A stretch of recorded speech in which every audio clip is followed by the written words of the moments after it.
Il existe, au cœur de chaque être humain, un espace silencieux, un point d'observation qui ne vieillit pas, qui ne juge pas, qui ne s'attache à aucune forme, et pourtant demeure la seule présence constante dans l'existence. Nous passons nos journées enfermés dans la rumeur ininterrompue de nos pensées, comme si ce flux de mots, d'images, d'émotions et de réflexes mentaux constituait l'ensemble de ce que nous sommes. Pourtant, ce flux n'est qu'une surface, une pellicule fragile flottant au-dessus d'un océan de profondeur, et il suffit parfois d'un bref instant de lucidité, d'un simple pas en retrait pour entrevoir une question qui bouleverse tout. Qui perçoit ce flux? Qui demeure lorsque les pensées se taisent? Qui observe lorsque l'esprit s'agite, se contredit, se déploie comme une marée imprévisible?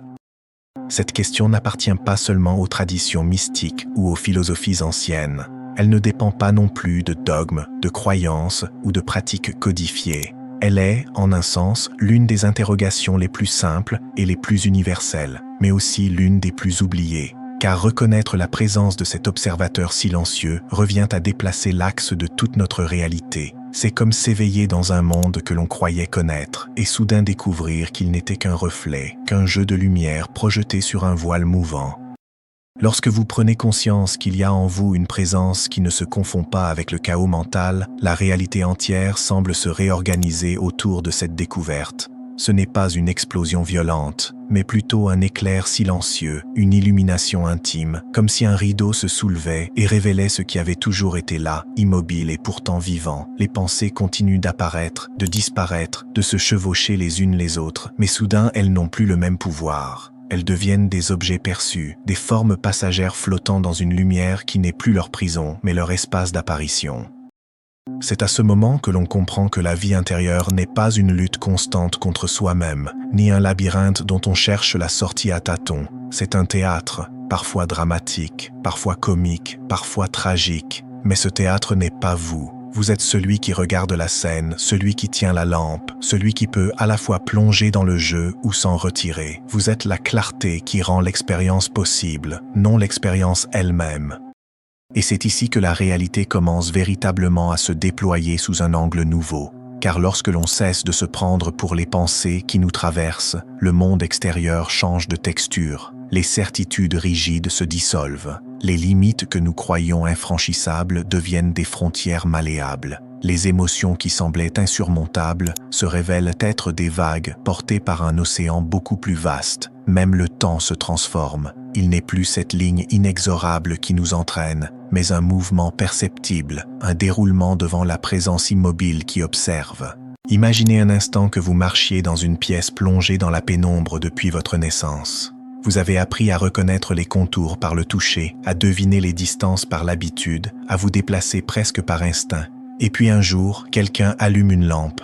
Au début, la lumière est douce, presque timide, et vous apercevez seulement quelques détails de la pièce, la forme d'un meuble, l'angle d'un mur. Puis la lumière s'intensifie et tout ce qui était intuitif, approximatif, incertain devient soudain clair. Vous réalisez que ce que vous croyiez connaître n'était qu'un fragment de ce qui existait réellement. C'est cela, prendre conscience de l'observateur en soi, allumer la lampe.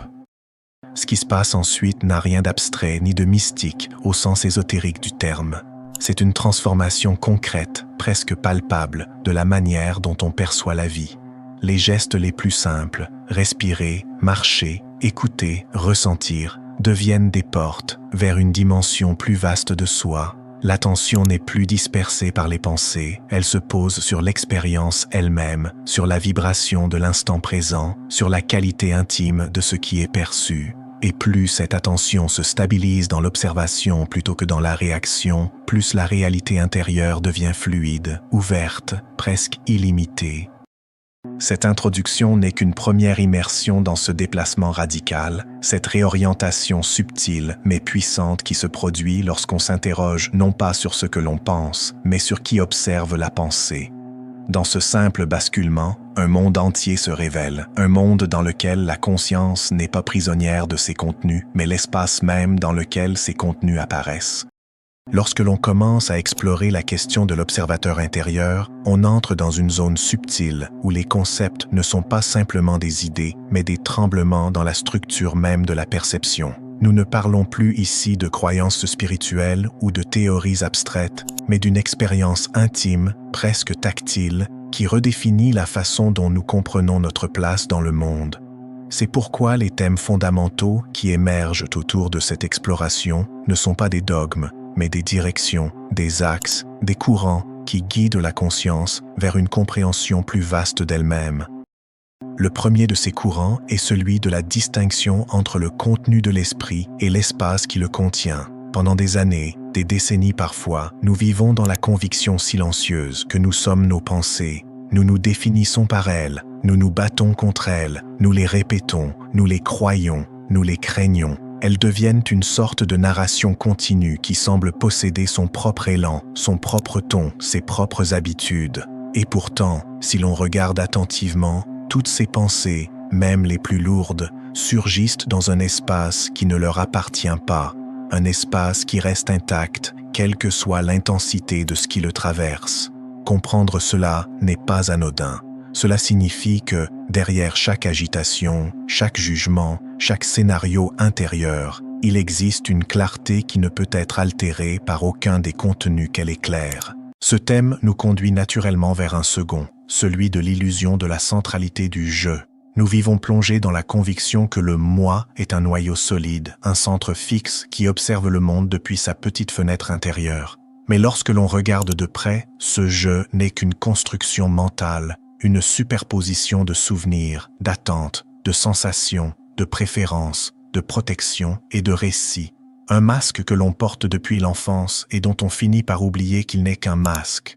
Le véritable observateur, lui, n'a pas de forme, pas de nom, pas d'histoire. Il ne se situe pas dans la tête, ni dans le corps. Il est cette présence nue, cette ouverture silencieuse dans laquelle les images du monde apparaissent.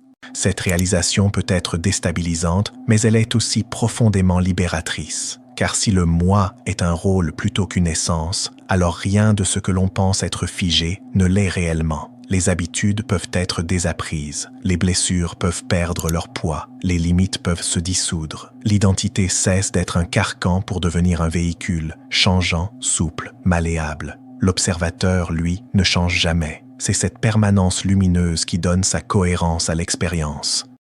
Un autre concept fondamental émerge alors, comme une conséquence naturelle. La pensée n'est pas une commande, mais un phénomène. Elle n'obéit pas, elle apparaît, elle n'est pas choisie. Elle est comme un courant d'air, un reflet sur la surface de l'eau, un écho dans une chambre vide.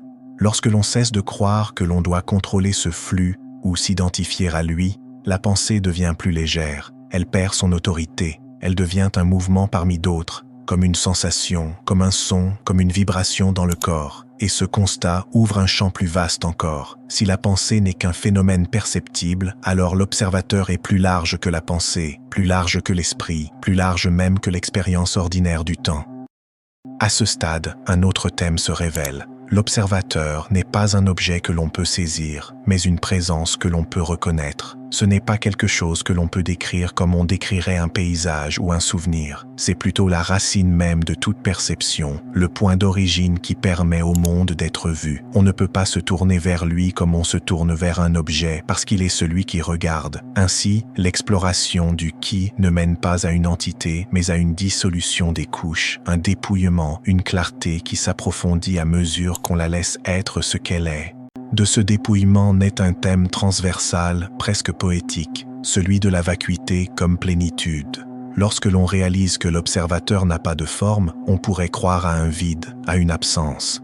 Mais ce vide n'est pas un manque, c'est un espace vibrant, un champ d'être dans lequel toutes les expériences se déploient. Il ne s'agit pas d'anéantir l'individu, mais de reconnaître que l'individu est une expression parmi d'autres de ce champ plus vaste. C'est là que la métaphore de la lampe devient essentielle. La lampe n'est pas l'image qu'elle éclaire, elle est la possibilité même de voir. Enfin, tous ces thèmes convergent vers un point central. La réalité telle que nous la percevons n'est pas simplement extérieure, elle est intimement liée à la structure de notre attention. Lorsque nous vivons identifiés aux pensées, le monde apparaît comme une confrontation, un obstacle, une succession d'événements qui nous arrivent. Mais lorsque la conscience se déplace vers l'observateur, le monde s'élargit, change de nuance, devient moins rigide. La réalité ne se modifie pas objectivement, c'est le mode de perception qui se transforme, et avec lui, la signification de tout ce qui existe. Ces thèmes ne sont pas des conclusions, mais des portes. Chacune d'elles ouvre vers une dimension plus profonde de soi, vers une compréhension plus fine de ce que signifie être conscient. Et lorsque ces portes commencent à s'ouvrir, l'expérience humaine cesse d'être un enchaînement automatique pour devenir un acte de présence, un geste d'éveil, une entrée dans un royaume où la réalité intérieure et extérieure se répondent. Pour éclairer la nature profonde de l'observateur intérieur, les concepts seuls ne suffisent pas. Il faut entrer dans le territoire du symbole, là où les récits deviennent des miroirs, où les histoires ne sont pas simplement des fictions, mais des structures vivantes capables de faire vibrer une compréhension intuitive. Depuis l'aube de l'humanité, les traditions spirituelles, les mythes, les contes initiatiques, les paraboles n'ont jamais été de simples divertissements. Ils servèrent de lanterne pour explorer la conscience, parce que ce qui ne peut être dit directement peut parfois être révélé sous forme d'images, de scènes ou de métaphores incarnées. Ainsi, pour approfondir la question de l'observateur, il est nécessaire de voyager dans ces récits symboliques, non pas comme dans des histoires extérieures, mais comme dans des reflets de ce qui se joue à l'intérieur de chacun. Imaginez un premier récit, celui d'un voyageur qui marche depuis des années dans un désert immense. Il avance avec détermination, croyant qu'au-delà des dunes, après des kilomètres encore invisibles, se trouve une oasis où toute sa quête prendra fin. Il porte sur son dos une lourde gourde faite d'un métal ancien qu'il remplit chaque fois qu'il trouve une trace d'eau. Mais chaque fois que l'eau s'évapore, il se lamente, persuadé que sa survie dépend de cette gourde. Un jour, alors qu'il trébuche de fatigue, il entend un bruit sourd et métallique. La gourde s'est fendue, l'eau s'en échappe goutte à goutte. Il panique, accélère le pas, tente de la colmater, en vain. À bout de force, il tombe à genoux, persuadé que c'est la fin. Dans ce silence, il remarque soudain une fraîcheur qu'il n'avait jamais sentie. Le sable sous lui est humide. Puis il comprend, depuis toujours, il marchait au-dessus d'une nappe d'eau souterraine. Elle avait été là, tout le long du voyage. Ce qu'il cherchait au loin se trouvait juste sous ses pieds. Ce récit illustre la quête exténuante du mental vers un but futur, une solution extérieure, alors que la véritable source, l'observateur, a toujours été présente mais invisible tant que l'on reste obsédé par l'objet de la quête plutôt que par celui qui cherche. Un second récit peut éclairer une autre dimension, celle du masque. Dans une vaste cité ancienne se déroulait chaque année une grande procession où chaque habitant portait un masque somptueux, sculpté selon son histoire personnelle. Certains étaient lourds, décorés de pierres symbolisant les étapes difficiles de leur vie. D'autres étaient légers mais rigides, fixés pour montrer une image avantageuse. Toute la cité vivait ainsi, oubliant que derrière chaque masque se trouvait un visage vivant. Un jour, un enfant, ignorant les règles, retira son masque au milieu de la procession. Le silence tomba sur la foule, comme si un tabou avait été brisé. Les adultes furent d'abord choqués, puis curieux. Ils voyaient enfin un visage nu, sans symbole, sans histoire, sans façade. Peu à peu, d'autres enfants imitèrent le geste, puis quelques adultes. Et au fil du temps, la tradition se transforma, ou plutôt se dissipa. Le masque symbolise ici l'identité mentale, l'ensemble des pensées, croyances et récits auxquels nous nous identifions. L'enfant représente l'observateur qui ose se révéler, qui ose apparaître sans superposition, qui ose montrer que la conscience n'a pas besoin de masque pour être entière.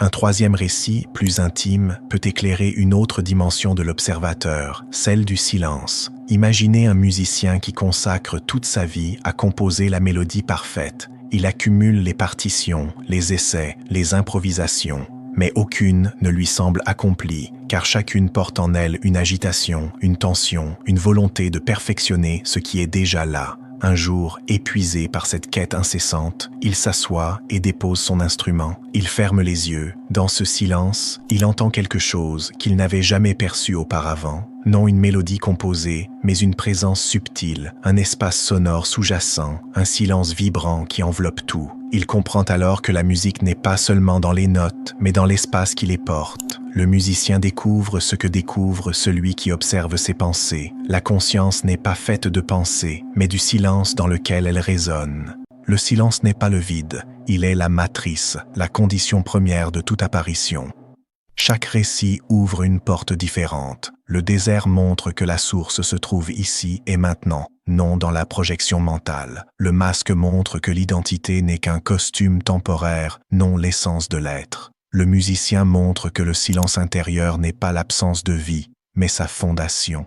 Et ces trois récits, loin d'être une suite d'histoires isolées, convergent vers un même point. L'observateur n'est pas quelque chose que l'on doit construire, atteindre ou mériter. Il est ce que l'on découvre lorsque l'on cesse de chercher ailleurs. Il est ce qui demeure lorsque les masques tombent. Il est ce que l'on perçoit lorsque les notes cessent de saturer l'espace intérieur. Mais il existe un quatrième récit, plus subtil, souvent oublié dans les traditions symboliques, celui de la lumière. Imaginez une pièce totalement obscure, dans laquelle on demande à un groupe d'individus de décrire ce qu'ils voient. Chacun décrit une absence, une uniformité, un vide. Puis on allume une faible bougie. Aussitôt, les formes émergent. Un mur, un tapis, un vase posé dans un coin. On pourrait croire que la lumière révèle les objets, mais la vérité est plus profonde. Elle révèle la présence même de la perception. Car sans lumière, il n'y a pas seulement absence d'objets visibles. Il y a absence de vision. La lumière ne montre pas quelque chose. Elle rend possible la vision. L'observateur intérieur est cette lumière. Non un objet perçu, mais la condition de toute perception. On ne peut pas la voir, car elle est le voir lui-même. Ces récits ne prétendent pas expliquer l'observateur, ils invitent à le reconnaître. Ils contournent la rigidité conceptuelle de l'esprit pour toucher directement ce qui, en nous, comprend sans mots, raisonne sans analyse, se souvient sans mémoire. L'observateur n'apparaît pas comme un personnage, une figure ou une entité distincte, mais comme une évidence qui se laisse approcher plus aisément à travers le symbole qu'à travers le raisonnement brut. Nous arrivons maintenant à ce point où tous les fils de cette exploration convergent. Après avoir navigué dans les méandres de l'esprit, contemplé les thèmes fondamentaux et voyagé à travers des récits symboliques, la question essentielle demeure: que fait-on de cette prise de conscience? Reconnaître l'observateur n'est pas un simple exercice intellectuel ni un passe-temps spirituel. C'est une invitation à transformer radicalement la manière dont nous vivons, respirons et interagissons avec le monde. Lorsque la conscience prend la position d'observateur, elle cesse de se perdre dans le tumulte incessant des pensées et des émotions. Chaque instant devient un point d'ancrage, une opportunité de présence. La colère, la peur, le doute ou l'euphorie ne sont plus des chaînes, mais des phénomènes observables. Ils apparaissent, puis disparaissent, révélant leur nature impermanente. Cette clarté transforme la manière dont nous abordons nos relations, nos décisions et nos choix de vie. Plutôt que de réagir automatiquement, nous pouvons répondre avec discernement, guidés non par l'impulsion ou la peur, mais par la conscience de l'espace qui nous habite. Mais la transformation ne s'arrête pas à l'individu, elle irradie dans la perception de la réalité elle-même. Lorsqu'on réalise que la conscience est le champ dans lequel toutes les expériences apparaissent, la vie cesse d'être un flux de circonstances incontrôlables et devient un dialogue vivant avec l'existence. Chaque événement, même apparemment insignifiant ou difficile, peut être perçu comme un reflet de notre propre observation. La réalité ne change pas objectivement, mais elle se colore d'une profondeur et d'une signification jusque-là inaperçues. La lumière avec laquelle nous percevons le monde transforme le monde lui-même. Cette compréhension ouvre également la porte à une liberté inédite. Libérés de l'identification aux pensées et aux histoires personnelles, nous pouvons explorer la vie avec une créativité plus authentique. Les limitations que nous pensions inévitables, les peurs, les jugements, les croyances figées, se dissolvent comme des mirages. La vie devient un espace d'expérimentation consciente, un terrain où chaque action peut être guidée par la présence et non par l'ego. Il y a un courage silencieux dans cette liberté, celui de ne plus se laisser définir par les rôles ou les attentes, mais de choisir la manière dont nous voulons nous déployer dans le monde. Et pourtant, cette transformation n'est pas une fuite hors de la réalité. Elle ne consiste pas à rejeter le monde extérieur ni à se retirer dans un état contemplatif abstrait. Au contraire, elle invite à plonger dans la vie avec une intensité renouvelée, à vivre chaque expérience comme un miroir de la conscience qui observe. Marcher dans la rue, écouter un ami, créer, travailler, aimer, tout devient plus vivant, plus profond, plus résonnant. L'observateur n'est pas une abstraction. Il est l'espace dans lequel la vie prend forme, la vibration dans laquelle chaque instant se déploie. Enfin, cet éveil pose un dernier défi, l'intégrité. Comprendre l'observateur et percevoir la réalité avec une lucidité nouvelle implique de vivre en accord avec cette conscience. Les choix doivent refléter la transparence, la clarté, la responsabilité. L'illusion de l'égoïsme, de la séparation, de la petitesse s'évanouit progressivement à mesure que l'on réalise que la conscience qui observe est la même dans toutes les expériences, en nous et autour de nous. Une transformation profonde de la perception engendre inévitablement une transformation de l'action. La sagesse ne se limite pas à contempler, elle se manifeste dans la manière de marcher, de parler, d'aimer et d'agir. Ainsi, conclure ce voyage ne signifie pas fermer le livre ni poser les mots. Cela signifie ouvrir les yeux et le cœur à l'expérience vivante de l'observateur, à la réalité éclatante qui attend d'être perçue à chaque instant. Chaque souffle, chaque regard, chaque pensée devient une invitation à expérimenter cette clarté. Et si, dans le silence qui suit le tumulte, vous entendez un murmure, une vibration, une évidence qui vous dépasse, sachez que ce murmure n'est autre que votre propre conscience, vous rappelant la vérité que vous avez toujours connue. Vous êtes plus vaste que vos pensées, plus lumineux que vos peurs, plus vivant que vos histoires. Accueillir cette révélation n'est pas un point final, c'est un commencement. Commencement d'une vie où observer ne signifie pas simplement remarquer, mais devenir la lumière qui illumine le monde intérieur et extérieur. Chaque instant devient une possibilité de présence, de transformation, d'émerveillement. Et ainsi, lorsque vous comprenez enfin qui observe vos pensées, ce n'est pas seulement votre perception qui explose, c'est la réalité entière qui se déploie devant vous, riche, vaste, infiniment vivante, comme un univers qui s'ouvre en silence à votre regard.